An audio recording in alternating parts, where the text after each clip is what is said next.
today we've got a flat tire and we're gonna fix it. Here we go.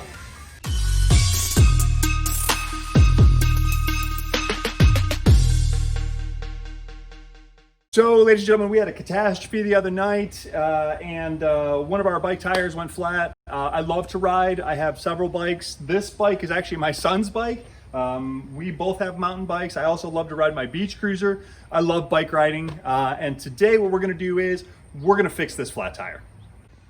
We don't need much for this repair, but what we need is important. We need the tire levers, the tube, and the pump. We're going to use those pieces in our next. But the first thing we have to do is get this tire free. And most have a quick release. That's what this lever is a quick release. One quick snap, should quick release, a little bit of effort.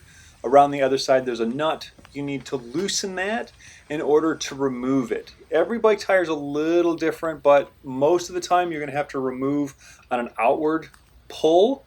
Note that on this bike it does have disc brakes. Okay, so the tools that we're going to use are going to help us to first separate the tire from the rim. What you want to do is you want to use that little bit of a scoop to kind of get underneath there. Now this is going to be pretty easy because this tire is completely deflated. If there's air in it, it's definitely going to be harder to do. But at this point, really, we already have kind of like the one free. And really what you can do is just kind of slide this around, right? Definitely going to be a little bit harder to get it back on. We're definitely going to use these to get it back on. So what this is allowing me to do, kind of get that full separation, right? So then at this point, then I can very easily, once I pull the full tire off completely, take this tire and tube off. So here we go. We have this side completely free. And now we can pull this whole thing off. Got this thing completely off. We're gonna go ahead and pull the tube, right? We're gonna leave the tire on, halfway on. Now what we have here is the valve, and that's what's going to stop us. Okay, so we're going to leave that valve in place until we get the rest of the tube free and clear. Right, then we have to unscrew the valve. Once we get the valve unscrewed, oops, dropped it. Then we can go ahead and then fully, and it probably helps to push a little bit from that front side. And now we've got the tube. Oh, there it is. There it is right there. Ooh, this one blew completely open. I'm hoping you can see that, ladies and gentlemen. There are two good sized holes. So yeah, you could patch this. I would say back in the day, back when I was my son's age, you'd have a patch kit and you'd patch it and you put the thing back in there, but we're just gonna replace it. So we have the old tube out. We've gone through and we've taken a quick inspection of the tire. You want to ensure that you don't have any holes in the tire itself. We've also taken a look inside the actual rim to make sure that there's nothing poking through, there's nothing damaged. This is an easy repair. Only thing we're needing to do is replace our inner tube. So next up, that's where we are, inner tube. So we're replacing like for like. This is the same type of valve, the same Schrader valve that was on the former. So what we want to do here is go ahead and get it all opened up. So next step in our process, we want to put a little bit of inflation into the new tube. That helps us to know that it's in fact good, solid, going to work, and also makes it a lot easier to seat properly. I use a hand pump. You can use a compressor. I don't recommend it. It's easy to blow out a tube. If using a compressor, I think investing in a pump is the way to go. This has both the Presta and Schrader. Schrader's like the old school. So what we're going to do here is we're going to do this. We're going to lock it in place, and then I'm just going to give it a little bit. So that way, there we go. Now that's about all we're looking for. Now that it's just got a little bit of air in there, we are then going to be able to reseat the valve.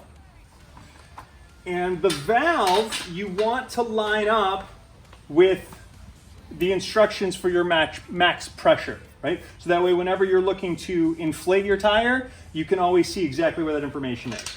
So all I'm doing now is I'm tucking the tube up into the tire.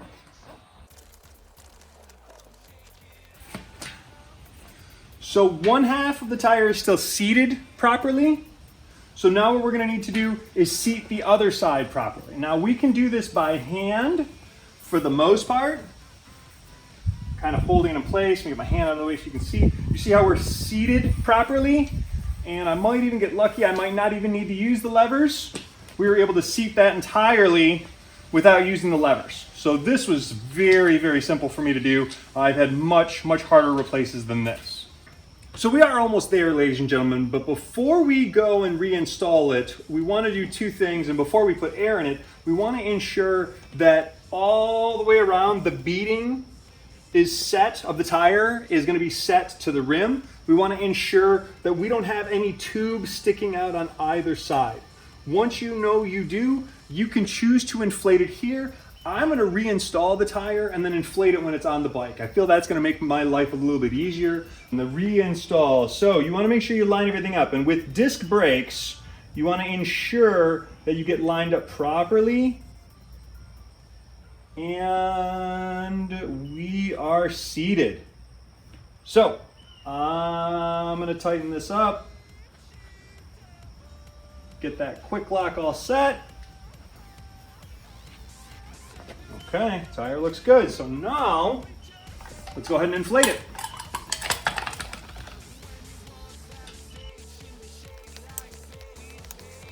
Test before you complete inflating the tire to ensure that the beading seats properly on the rim.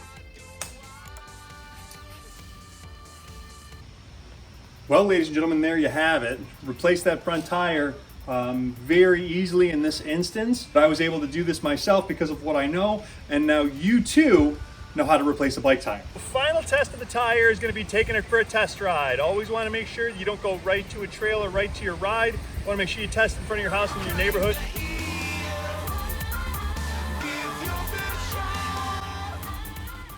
Thank you very much. Look forward to seeing you next time.